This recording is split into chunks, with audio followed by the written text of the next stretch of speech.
Blog Talk Radio.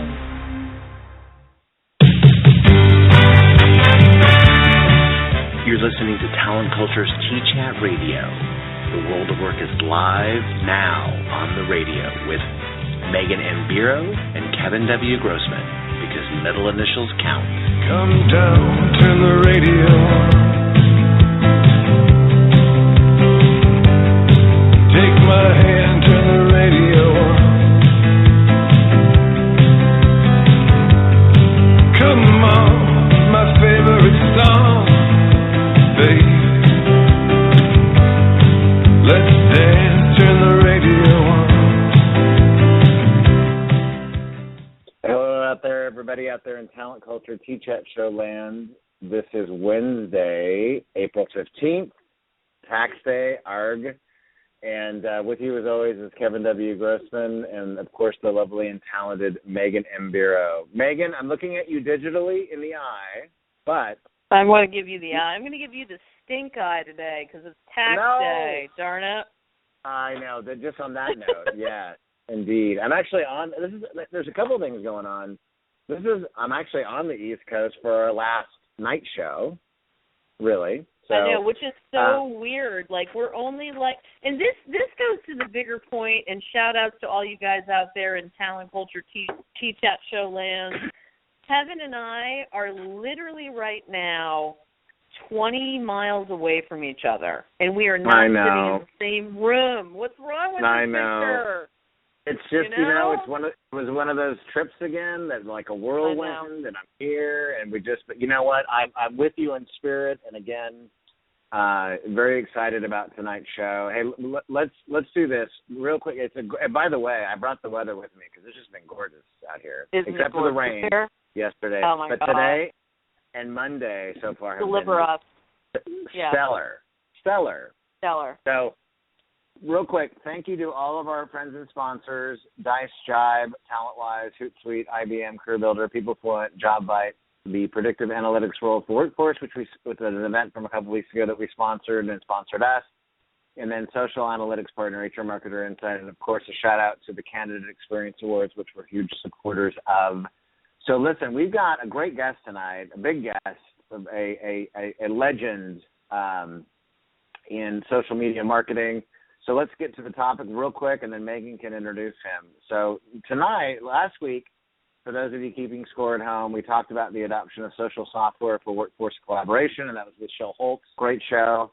Tonight, we're going to talk about how to look people in the eye digitally. This is a topic very, very true to my heart, to Megan's heart, and, of course, our guests, something that we've been doing now for 5 years with the community that we've built and all of you out there in Talent Culture T-Chat Show land. It's all about building and sustaining authentic relationships, being present when you're talking to somebody, whether that's in person, of course, or especially online when it's a little bit harder and you're doing different ways of communicating via text, etc. This is really what we're going to talk about tonight. That's the heart of the show, and we've got an amazing guest. So if you're online tonight, again, this is the last night that we're doing the night show from 7 to 8. So 7:30 is the radio show tonight, then 7:30 to 8 p.m. Eastern is the Twitter chat. Starting next week, April 22nd, we're on, from now on, 1 to 2 p.m. Eastern. We're expanding our global footprint, taking over the world. That's 10 to 11 Pacific and all points in between. So that's what we're doing tonight. Last night of T-Chat next week during the day. Megan, to you. Well, I'm really, really excited to be featuring a friend, a colleague, somebody in social media that I've known for many years, and he and I met at South by Southwest. Can you imagine? Go figure. That's where we first laid eyes on each other. I'd like to welcome @TedRubin on Twitter, and Ted Rubin is a leading social marketing strategist, speaker, a brand evangelist, and he's acting CMO of Brand Innovators. In March 2009, Ted started using and evangelizing the term ROR, and that's called return on relationship, and that's hashtag R on R. Can you imagine? He left his position as the Chief Social Marketing Officer at Collective Bias on August 31st, 2013 to be exact, and he remains the 5th largest shareholder, and he remains in all of our hearts to this day, and I do want to give a special round of condolence to the passing of his dear mother, and I want to thank him for being with us today in what is, I'm sure, still a lot of mixed emotions around that. So thank you, dear Ted, for being with us. What say you, my friend? Oh, welcome. Finally. Wow, I was afraid you guys forgot about me there for a minute. No, goodness. Boy, with all that chit-chat in the beginning and, you guys, the love fest going on between Kevin and Megan, that was kind of pretty cool. I can't believe you guys are only 20 miles away from each other and you're not together. So just letting that down. I mean, as much as looking people in the eye digitally is cool, looking them really in the eye face-to-face is a lot cooler. So, yeah. Hey, Ted, I'd like to just let you know that we're planning a special reunion in Cork, Ireland in a couple of weeks. So that's where we're going to surprise everybody in T-Chat land. We're going to be doing a live T-Chat from Cork, and we'll tell you more about it later. But we will see each other. It's just not here in Massachusetts, which is rather ironic. That's really cool. I have to tell you that I'm honored to have the last evening session. Kind of actually excited to have it. I like this time of day. It's just a point where you've kind of been through everything for the day. You're starting to get your perspective back for, taking a breath. I'm sitting here with a scotch in my hand. Nice. Unlike Kevin, who's sipping a Chardonnay. Seriously, dude? Yeah, really? I know. A little wine with dinner. Listen, Kevin. I know, man up. Flat out. Wine with dinner, okay. But, look, I get it. You're in touch with your female side, and I can dig that. I respect that a lot. I love it. There's two things. There's two things for me, Ted. It's Chardonnay or IPA. It's one of those two. That's my thing. Okay. So I own it. I'm good with it. There you go. Well, like I said, I'm really excited to be here with you guys. I've gotten to know both of you digitally. I mean, like Megan said, we've only met once. We knew each other for a long time before that, and we haven't seen each other since because we all run around the country. We're on different schedules, but jumping kind of right in without you guys asking any questions. And I was talking about this yesterday when I spoke with Cox Business, is that what I love about all this digital stuff is if you do it in the way that I believe is the right way, where you're really, checking people out and stepping into their living rooms and finding out what they're doing, and if you're sharing, your lives, both personal and business, we really tend to get to know people even better than we used to. When we might see them once or twice over the course of a couple of years. I mean, even good friends, even some of my closest friends that I see often that I've grown up with for years. There's stuff that I get to see about them and know about them that I otherwise wouldn't know, and I think our relationships are that much deeper because of it.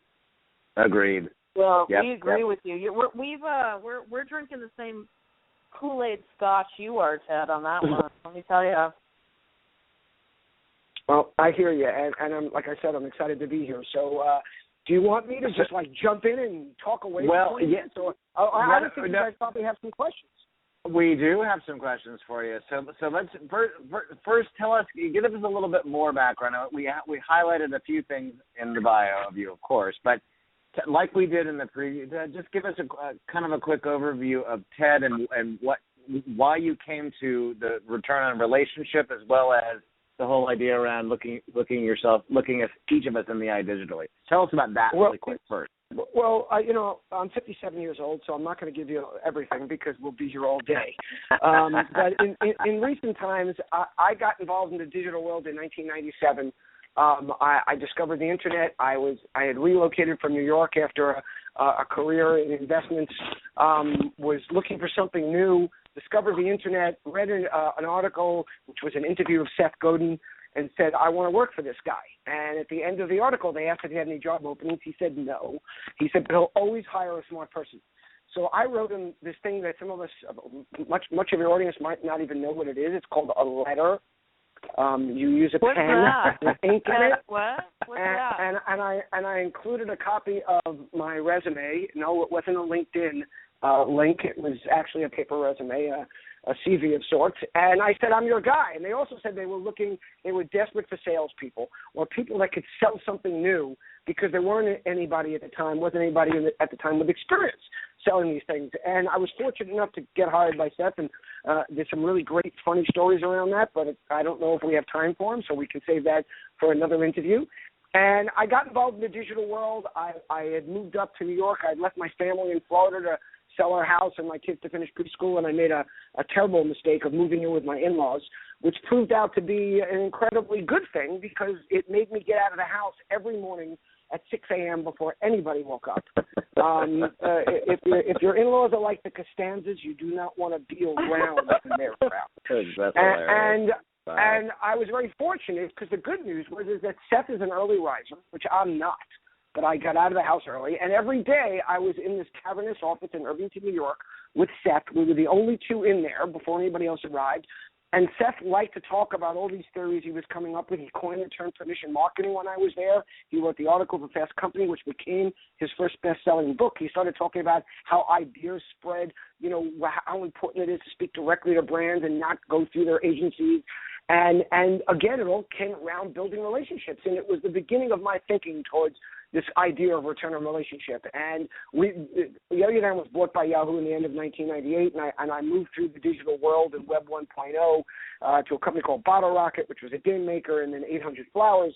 And when I finally come a little bit more into the modern time, I joined a company in 2008 called Elf Cosmetics, eyeswithface.com. And they were a small cosmetics company competing with the major brands with zero marketing budget. And they brought me in because they wanted a guy that was willing to work with no marketing budget and just be creative. Oh, that's fun, by the way. See, that to me takes a lot of passion and smarts, and I so respect that angle of what you've done, Ted. Seriously. Right. Shout out. Anybody can spend $100 million and build a brand. Absolutely. But take a small database of a few 100,000 women and figure out how to leverage that, grow it on the one hand, use it to grow what I discovered as this new social world in 2008, and then make partnerships with major brands like Virgin Mobile, like Disney, and others that wanted to speak to women in an aspirational frame of mind. And I had a very fortunate circumstance. I was at a company that, number one, had no marketing budgets. They were willing to let me try anything. Number two is it was a family-owned business with no legal team, so there was nobody there to tell me what I could and couldn't do. And I was selling a product, right, Ted? And I was selling a product. Changing rapidly now, right? Well, you know what? I got to tell you, they're not changing as quick as they should because most brands still overly concerned with conversation, which I believe is the best content. And I also was selling a product to women, which, number one, it was an aspirational product. Number two, quote me on this, social media ceases to exist without women. Men do not communicate that way. We talk at each other, and we couldn't care less. Thank you. Thank you. We're just waiting for them to finish, so we can say what we got to say. And on that. Ted, women actually listen, pay attention. I'm sorry, Kevin, I don't care what you're saying. I'm not even listening, Kevin. I've got shit that Kevin, how's your Chardonnay? Just tell us. That's my whole point, Ted. Except for those of us that drink Chardonnay, we're in on this social thing. Right. There you go. We're in. Look, there is a lot of us guys in this social media sphere that have gotten more in touch with our female side and have realized that we better start listening. Now, there's not one of us that actually will listen to our wives or girlfriends, but we have started to learn to listen to consumers. So right. I think you're not giving everybody enough credit, Ted, because I know plenty of men out there who do listen to their girlfriends and their wives, and I'm going to give a shout-out to each and every one of you. Ted and Kevin, they're coming around, right? Yeah, but you know what? They're coming around for you. They're not actually listening. They're just doing shit that keeps them from getting in trouble. Okay? Listen, Is that what they're doing? That's what they're doing. They're just learning how to react. They're just pretending. They're learning how to react. They're evolving their strategy. I'm going to agree with you on that point. They're learning to kind of just reflect intelligently and ask good questions. right? Honey, let me tell you something. They're still looking over your shoulder at the ESPN scores. They're just keeping one ear open to some of the words you're saying so they can repeat them back to you. I can respect that. And the good news about all this is that women control 85% of the purchases in this country.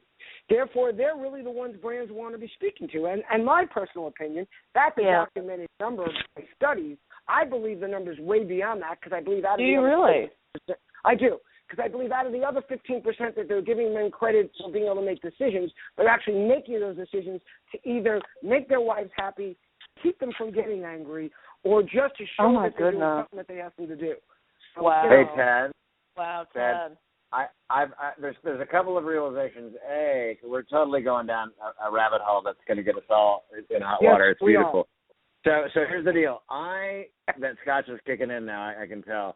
So first of all, the Y chromosome been broken for eons. That's number one. Number two is that I've actually got two lovely wives in my life. I've got my real wife, who's the boss at home, and I've got my work wife, who's the second boss, who's this lovely and talented Megan Imbiro. So I'm good with it all, man. That's why I'm drinking Chardonnay.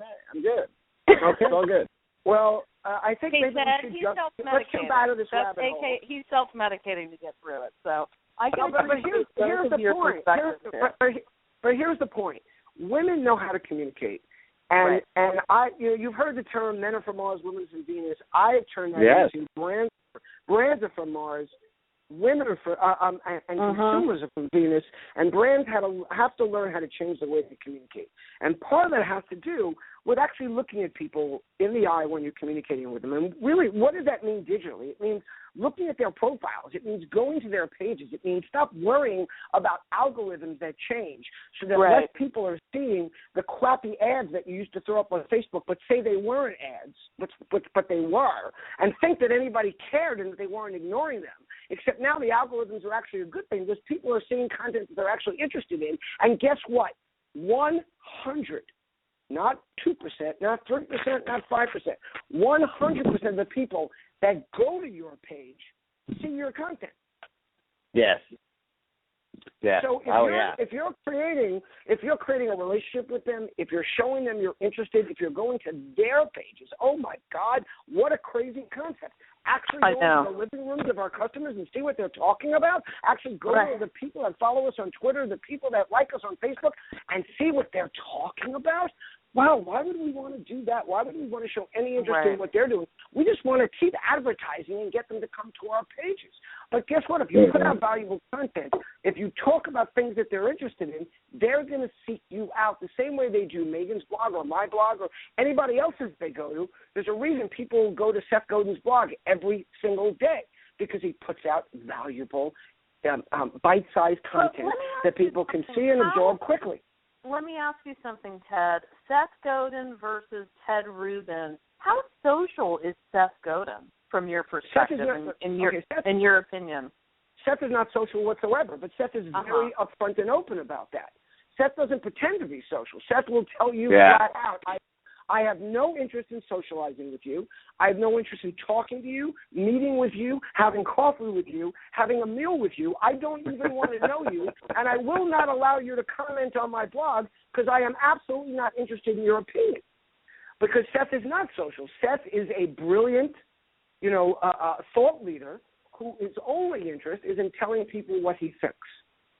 Sure. Okay. Well, fair enough. That's fair enough. He's being authentic about that, right? No, he's being 100% authentic. I saw Seth in an interview, and I know Seth really well, and there was a great interview where the interviewer said to him and asked him this question, and he said, and the question was based in a different perspective. It said, how do you write every single day? How do you produce so much content? He said, because that's what I do. I don't talk to people. I don't meet with people. I don't interact with people. My goal is to every day produce valuable content that people can then use to be social with others. There's something to be said for that, right? Absolutely, there is. But it's legitimate. Unlike all these pundits that are out there telling you how to be social, but they don't do anything social themselves. Or they say to you, look at Guy Kawasaki. Guy Kawasaki pretends to be social. Guy Kawasaki is not social whatsoever. Guy Kawasaki tells people not to do things, and then he does them himself. And that I take exception with because, he's teaching people Seth's not teaching people how to be social. He's putting out marketing information and things he believes. Yeah, right. I agree. There's a difference. To teach people, and he's not doing it himself. So hold on. Guy sat in a session at Social Media Marketing World telling people they should never auto-tweet, and there were tweets jumping out from his handle every 2 minutes. You're kidding. Oh yeah, well I'm not shy about the fact that I auto share stuff. I'm never going to lie about that. So listen, let's for those of us who are on board, let me ask you this, because I want to make sure this gets shared with the community and we can talk about it during the Twitter chat too. What are the top 3 things that you recommend to those of us that are on board with this whole thing about building and sustaining relationships online? What are the top 3 things you recommend, especially when we don't see each other in person that much? Well, some of the things I think are most important is I talk about engaging and interacting, responding to questions and networking, and educating and adding value. To me, those are like the 3 most important things. So now, again, it all depends on what your brand is. So my whole contention is don't be on social if you're not going to be social.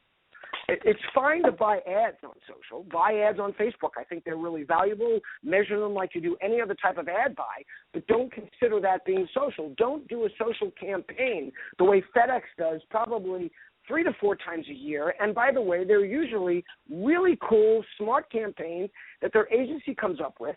But they're meant to be social campaigns. They usually have a hashtag attached to it. There's some kind of interaction requested, and then Facebook doesn't respond to any interaction whatsoever. So to me, you shouldn't be there unless you're ready to interact and engage. That you should be responding to people because to me that's the most important thing. And here's a question I have for you. I'm going off target a little bit, but it's something that really bothers me. Why have companies decided that Twitter is the only place to interact and engage? I get it. I love that Twitter is a communication tool, but try to get a brand to answer your question or to respond to you on Facebook. Even the most engaged brands on Twitter totally ignore people on Facebook. And the scary part is they have their agencies and some of their internal people saying, hey, let's get more comments on our page by asking questions. And then when people give answers, nobody responds to them. Oh, the irony. What the hell is that about? Now, everybody knows everybody knows I love JetBlue. They know I support JetBlue. They know I've been out there. I have never been on their payroll. In no way, shape, or form. I just love what they do on Twitter, and I call it social, which it is, but try to get them to respond to something that you post on Facebook. Never happens.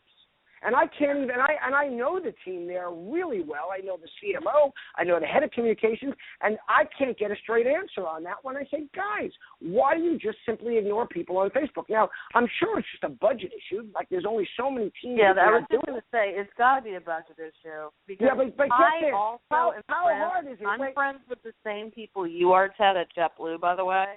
And I actually fly. I'm like always in Vegas right now, so I'm doing the Boston to Vegas loop quite a bit. So I've gotten to know pilots and the flight attendants. Oh, you're the chick I heard about in Vegas that's always out there. You're the gambling social chick. Yeah, but you know what? Wow. Here's the thing. Are they actually? I just have a very pointed question for you. Where else are they, besides Twitter and Facebook, are they engaging somewhere else that we're not seeing? No, right. Well, I'm sure. Look, their customer service team, I will tell you, is terrific. So I'm not taking anything away from that. And by the way, what they do on Twitter is so good that it covers up a lot of where they're dropping the ball in other places, in my opinion. But I just don't get it because you know what? You don't even have to interact and engage. It can be as simple as just acknowledging the fact that somebody commented. I mean, a freaking intern can do that for you. Anybody can be trained to say, thanks for your comment, or appreciate the share. I mean, these are not technical type of things to do. Just so someone can say, hey, they saw it. They know that I'm commenting there. I mean, I look at some of these brands. I have some, who's the guys that are not Dollar Shave Club, the other company that's doing the shaving. Harry's, Harry's. I have commented on their Facebook posts 100 times asking them a question that is so freaking relevant. They put out ads, they put out these paid Facebook things, and there's all these comments on it. And I say, guys, I tried Dollar Shave Club, and they suck. I mean, they should love that. I'm thinking I would love to try your product, but Dollar Shave Club sucks so bad, their razors, that I'd like you to tell me first, is your product better than theirs? Like, and I have never once gotten anybody to respond to me. 100 Are you times. I'm really surprised I'm very, very surprised by that. In fact, I'm just really surprised. They're really, because man, they're totally heavily advertising on the podcast, the NPR podcast that I listen to, that I love, and they got me hooked. But they're not responding socially. Wow. No. Time out. I didn't say they're not responding socially. I said they're not responding on Facebook socially. They are. Oh, got it. Sorry. On Twitter. Sorry. Got it. Okay. There we go. You got it. Make sure. Okay. And I sit down with some major brands and I say, you guys want to make an impact? Be the only brand that actually engages people on Facebook. How hard is it to do that? I mean, apparently pretty difficult. Apparently it is. And I got to tell you that there's so many people with personal brands and influencers and blogger brands who have gotten so much value out of the interactive engagement on Facebook that I would think. I'm not. Hey, by the way, Ted, I'm not one of those people. Okay. No, it's a running joke for all of my friends out there. But you know what I'm starting to do? I'm starting to become in love with Instagram. And my new love of Instagram is now bringing me back to Facebook. You know, by the way, I mean, there's that element too of, what about Instagram and Pinterest? I mean, I'm hearing you talk a lot about Facebook and Twitter. What is your opinion just very quickly about some of these other platforms for both personal brands and bigger brands? I absolutely love Instagram. I mean, I'm a huge user of Instagram. I tell people all the time that you should never pass it up. It's the easiest platform to use. When people, whether it's individuals or brands, talk about their challenges creating content, I'm like, oh, my God, I have too much content. I have so much stuff waiting to be posted. No, you Instagram, never. It's as easy as click, content. And that content can be syndicated everywhere because photographs work everywhere. And then because we're probably running out of time, I'll jump to Pinterest. Pinterest is an unbelievable platform because it's the only, in my opinion, true discovery engine out there. It's not a search engine. Google is your search engine of choice. Amazon is your retail search engine of choice. Pinterest is absolutely the female discovery engine of choice when it comes to fashion, when it comes to travel, when it comes to so many other things. That, again, if you're a brand that are in those industries, you have to be crazy to overlook Pinterest. And I've got a very big Pinterest presence, and I love it. I mean, it gets me a lot of exposure. Hey, Ted, this is where I got to draw the line. I'm just not Pinterested. I'm sorry. I got to draw the line somewhere, and that's where I'm drawing the line. Hey, listen, we're down. Go ahead. No, I was going to say that's cool because you got to draw the line somewhere about the whole thing. That's right. I get it. There you go. But I also So I want to throw wait real quick. I want to throw a quick shout out out there because earlier you mentioned Hannah Erlinson, who's been working with me now since 2011, is one of the big reasons that my Pinterest presence is as strong as it is because she's really helped me with doing that, with strategizing it, and with executing. Right on. Among all the other things. Thank you, Hannah. We love you. Yes, indeed we do. And Ted, so we're down to like almost a minute. Real quick, Ted. So listen, we can get your book anywhere online, right? All the usual outlets. All the usual outlets, absolutely. How to Look People in the Eye digitally. It's available on Amazon. It's available on iTunes. It's available everywhere, and it's now available in hard copy. You can actually get the book is available, which it wasn't up until a couple of weeks ago. It was just an ebook for a while. All right. And by the way, quick shout out on that to Brian Kramer at Brian Kramer from Pure Matter, who published the book for me on his new publishing platform. So please, if you've got something, talk to Brian. His team is absolutely awesome. I'm a big fan of Brian Kramer, by the way. Let that be known to the world. Brian Kramer and Courtney rock. Oh, by the way, thank you. Because truth be told, Courtney rocks way more than Brian. They both rock. The whole thing is rock. So let's just do a love and a hug to the Kramer family. I'm on board with that whole concept. And so thank let's you, jump over Ted to Twitter Rubin. chat. Thank you, Ted Rubin, for all you share. Yes. And there's many of us here in the talent culture community who are big fans of yours. And, you know, you're living the dream, and you live this every day and every night. And, you know, we're very thankful for having you here and having you as part of this community. So, well, listen, a lot of thank you very much. I want to thank everybody for all the support they've given me during this time with my mom, the 9 or 10 days while she was in hospice, and I had these wonderful moments with her. And the rest in peace, R.I.P. Bernice, rest in peace, Bernice, hashtag that I started the day that she passed, and everyone who's been being a part of that. Thank you. Really, my heart goes out to all you guys. If it wasn't for the things I got to share and all the feedback I got and all the people telling me how much it meant to them, it would have been a lot harder getting through this. Thank you. Thank you, Ted. Let's jump to the Twitter chat. We'll see you there. You got it. All okay, right. heading over now. All right. Bye-bye.